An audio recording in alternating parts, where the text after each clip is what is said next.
From this to this. Back to school na at eto na naman tayo, nag-iisip na kung bakit unproductive ka when in reality mali lang pala yung tools na ginagamit mo. Let me explain kung bakit isa itong Huawei MatePad 12X 2026 ang magpapagaan sa pag-aaral mo. Una, it's an AI-powered all-in-one device for school, study, create, and it's present anywhere. Pangalawa, it comes with a case with smart magnetic keyboard, meron siyang kasamang wireless mouse, and yung kanyang M Pencil Pro. Pangatlo, meron siyang PC-level WPS Office app na merong PC UI plus AI capabilities to lessen the work of the user. Like for example na lang sa PowerPoint, instead na gumawa ka ng presentation from scratch, you can simply create a prompt based sa idea or topic na gusto mo at bahala na ang AI gumawa para sa'yo. Guys, built-in sa app to kaya mas mabilis at mas efficient yung paggamit mo sa PC-level WPS Office dito sa Huawei MatePad 12X 2026. Pahapyaw pa lang yan, marami pa akong i-share sa inyo about sa AI capabilities nito.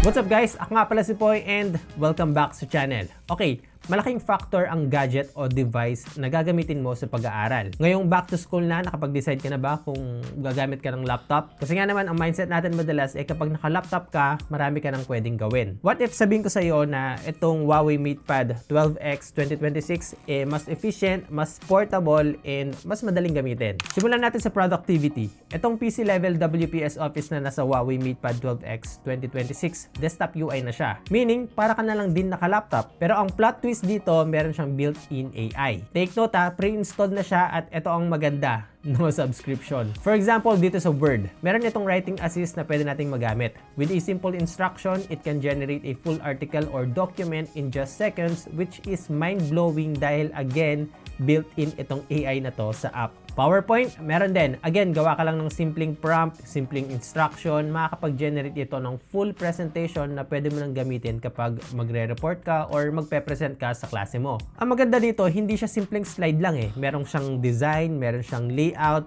presentable kumbaga. Kung may i-revise ka man, konti lang, like for example, mga sample photos, etc. Ang malapit dito, yung docs na ginawa mo from Word, pwede mong i-transfer sa PowerPoint dahil may AI generate ito na available. O, di ba? Ang galing lang. Excel din guys, pwede tayo mag-generate ng any chart or sheet depende sa ilalagay nating prompt. For example, a simple payroll system with 20 employees. Of course, pwede natin i-edit yan, tapos pwede rin tayo mag-generate ng formula. Kahit simpleng total lang yung ilagay mo, hahanapin niya yung formula para dito. Even sa PDF, may built-in AI siya. Let's say may content sa isang file na pagkahaba-haba. By simply clicking the WPS AI, then summarize, it will generate a shorter version ng file na to para mas mabilis nating maintindihan at makuha natin yung key points nito. Actually guys, marami pa. Kung iisa-isahin ko to, abutin tayo ng isang oras talaga dito. Binigyan ko lang kayo ng idea kung ano yung kayang gawin ng tablet na to sa PC level WPS Office na merong built-in AI. Okay, let's go back to why the Huawei MatePad 12X 2026 is one of the best back-to-school companion. It's a 4-in-1 productivity anywhere. 4-in-1 kasi kapag bibili ka nito, complete package na siya. Of course, kasama na dyan yung tablet, tapos may kasama siyang case with smart magnetic keyboard, meron siyang kasamang wireless mouse, and yung kanyang M Pencil Pro. Okay ang layout ng keyboard, compact siya pero hindi mahirap mag-type. Sa mouse naman, responsive and accurate kapag nagna-navigate. At syempre, kung creative individual ka, magugustuhan mo ito M Pencil Pro dahil super accurate to na para kang nagsusulat sa papel na best for both writing and drawing. Lalo na kung gagamitin natin yung Huawei Notes na optimized for reading and taking notes. Sa usapang app naman, halos lahat ng productivity apps na kailangan ng isang estudyante available naman na i-download sa Huawei App Gallery. Google Docs, Google Sheets, Google Drive, Zoom, Canva, YouTube, at iba pa. Like for example, Google Drive, no? Lalo na kung may group projects or research kayo, compile nyo lahat ng files and documents sa Drive para accessible sa lahat ng ka-member mo. Ano pa ba? Zoom or Google Meet kung meron kayong online class or meron kayong meeting for research purposes. Canva kung meron kayong need na i-design or i-layout na banner, ads, or any project na need ng graphics, at marami pang iba. Accessible din yung mga third-party AI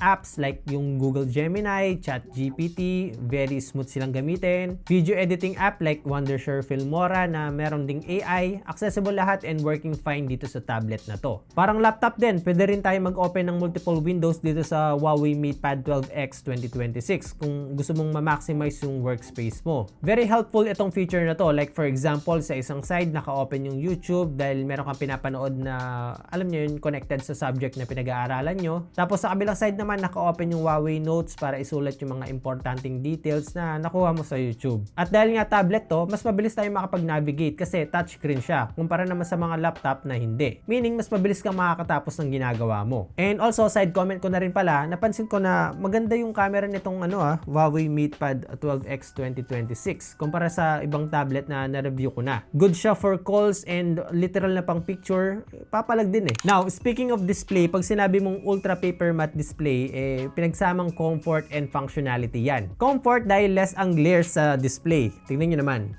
Ito, mabilisan lang. Ito yung usual na glossy na screen. Kung ikaw kumpara natin siya dito, parang dinadaanan niya lang. So kahit na nasa labas ka pa nag-aaral or nagre-research at napapalibutan ka ng ilaw, hindi ka mahihirapan sa tablet na to. Lalo na ngayon na parang halos karamihan gusto mag-work or mag-aral sa labas. For example, sa cafe, ang daming ilaw, reflection ng araw, no need to worry dahil sa display nitong tablet na to, almost no reflection siya. Ibig sabihin lang nito na kahit nasaan ka padatnan, hindi ka mahihirapan gamitin to. Na-experience ko yan, yung glossy yung screen na gamit ko, para kang nagsasalamin Ang hirap makakita ng content kasi nakikita mo yung sarili mo. Tsaka hindi lang naman yan eye comfort din talaga. Lalo na kung estudyante ka, tutok ka sa pagre-research, sa paggawa ng thesis, project. Malaki din talaga yung difference ng usual glossy screen sa ultra paper matte display nito na talagang makakatulong. In terms of functionality naman, kasama nitong M Pencil Pro, writing and drawing dito sa tablet na to, iba din talaga yung feels. Mas ramdam mo yung friction and at the same time super accurate and responsive ang inputs niya. Also, may smart features pa to like may shortcut button siya to quickly open Huawei Notes. May pinch gesture siya para mabuksan yung parang radial menu or tools. Inside the Huawei Notes app, meron akong gustong gamitin dito yung AI handwriting enhancement. Yung sulat mong magulo, pagagandahin niya para mas organize yung notes mo, and also meron siyang built-in AI equation recognition. Ito naman para makatulong sa atin sa pag-solve ng equation ng mas mabilis. And speaking of learning or studying sa labas, na-experience mo na ba yung pagpasok mo ng coffee shop, outlet agad yung hinahanap mo kasi mabilis malubat yung gamit mong laptop? Well, sa Huawei MatePad 12X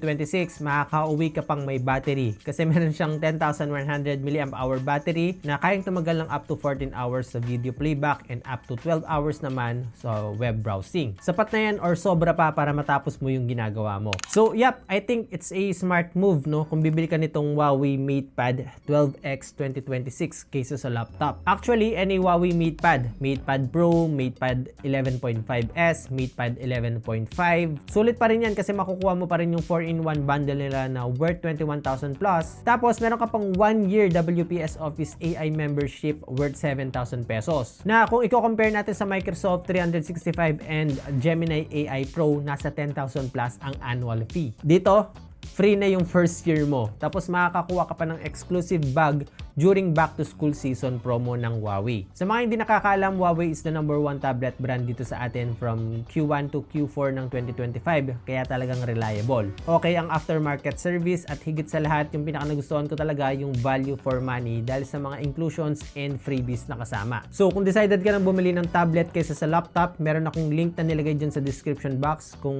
trip mo itong Huawei MatePad 12X 2026. Ilalagay ko na rin yung ibang Huawei MatePad tablets dyan na pwede mong mabili. And there you go. Sana nag-enjoy ka sa panonood at nakatulong itong video na to. Paano ba yan? Hanggang dito muna sa ngayon. Ako nga pala si Poy. Unboxing anything just for you. Nice!